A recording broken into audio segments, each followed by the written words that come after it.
Unfortunately আমরা world কাপটা আয়োজন করতে পারিনি।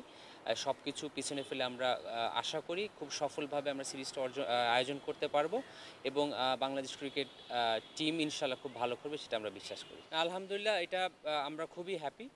বা বাংলাদেশ ক্রিকেট বোর্ড এই প্রি সিরিজ যে রেগিটা টিম এসেছিল, আমরা তাদের যে রিকোয়ারমেন্টগুলো ছিল সেই ব্যাপারে খুবই সচেতন ছিলাম এবং ইন্টার ডিপার্টমেন্ট কোঅর্ডিনেশনটা খুব ভালো হয়েছিল। পাশাপাশি বাংলাদেশ সরকারের সংশ্লিষ্ট যে অংশগুলো ছিল, মন্ত্রণালয় থেকে শুরু করে বাংলাদেশ পুলিশ, বিশেষ করে বাংলাদেশ আর্মি, তারা আমাদের যথেষ্ট কোঅপারেশন করেছে এবং সম্মিলিত প্রচেষ্টাতেই আমরা তাদের যে রিকোয়ারমেন্টগুলো সেগুলো ফুলফিল করতে পেরেছি এবং দে আর ভেরি মাচ কনভিন্সড যে বাংলাদেশের সিরিজটা হতে কোনো সমস্যা নেই এবং তারা সেভাবেই আমাদের জানিয়েছে এবং আমাদের বাংলাদেশ ক্রিকেট বোর্ডকে ধন্যবাদ জানিয়েছে। তাদের যেই রিকোয়ারমেন্টগুলো ছিল সেগুলো আমরা ফুলফিল করতে পেরেছি এবং তারা জানিয়েছে তাদের এই সিরিজ নিয়ে কোনো ধরনের কোনো সন্দেহ নেই।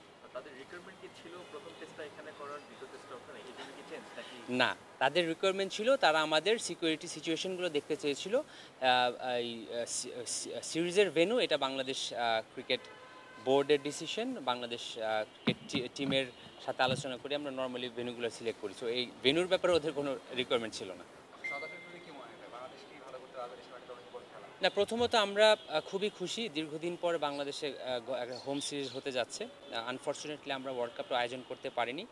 সব কিছু পিছনে ফেলে আমরা আশা করি খুব সফলভাবে আমরা সিরিজটা আয়োজন করতে পারবো এবং বাংলাদেশ ক্রিকেট টিম ইনশাল্লাহ খুব ভালো করবে সেটা আমরা বিশ্বাস করি। আপনি বাংলাদেশের ফার্স্ট টি-20 ক্যাপ্টেন এবং বাংলাদেশের ওয়ান অফ দ্য বেস্ট ওপেনারও। পারভেজ ইমন প্রায় 2 বছর পর ইন্টারন্যাশনাল বলছি টি-20 ক্রিকেটে ফিরছেন। তিনি একটা ম্যাচ খেলেছিলেন। একজন সাবেক অধিনায়ক এবং ওপেনার হিসেবে তার এই সুযোগ পাওয়াটা তার ক্যারিয়ারের জন্য কত বড় লাইফলাইন হিসেবে দেখছেন? আমার মনে হয় গতকালকে চেয়ারম্যান সিলেকশন প্যানেল ব্যাপারটা খুব ক্লিয়ার করেছেন। ডেফিনেটলি পারভেজ ইমন বিগত সময়গুলোতে ভালো পারফরমেন্স করেই সেই জায়গাটা করে নিয়েছেন এবং নিজের পারফরমেন্স দিয়ে দলের সুযোগ পেয়েছেন। একজন বড় ভাই হিসাবে এবং একজন সাবেক খেলোয়াড় হিসেবে আমি ওর সর্বোচ্চ সাফল্য কামনা করছি। বিগত সময়গুলোতে অনেক পরিশ্রম করেছেন। একটা সিজন আমার সাথে ছিল রংপুর রাইডার্সে, আমি ব্যাটিং করছিলাম।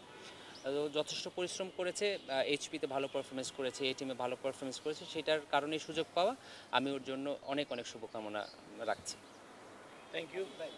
আপনি তো একজন এক্স ক্রিকেটার ছিলেন, অ্যাজ এ এক্স ক্রিকেটার হিসেবে আপনি জানেন কিনা সাকিব আল হাসানের শেষ ইচ্ছা? দেখুন, আমরা একদম যদি কোনো হিসাব ছাড়া চিন্তা করি, এটা প্রত্যেকটা প্লেয়ারই মাঠ থেকে বিদায় নিতে চায়, এটাই স্বাভাবিক। কিন্তু সাকিবের সিচুয়েশনটা আসলে স্বাভাবিক না। একটু এটা ব্যাপারটা যেহেতু একদম সর্বোচ্চ নীতি নির্ধারক মহলে এটা আলোচিত হচ্ছে, আমরা সাধারণ দর্শক হিসাবে বলি বা সাধারণ মানুষ হিসাবে বলি, যেহেতু ওই পর্যন্ত চলে গিয়েছে ব্যাপারটা, ওইখান থেকে মীমাংসা যদি হয়ে যায় তাহলে আমাদের জন্য ভালো হয়। আমাদের পজিশন থেকে এই ব্যাপারে চিন্তা করা বা কমেন্ট করা ঠিক হবে না।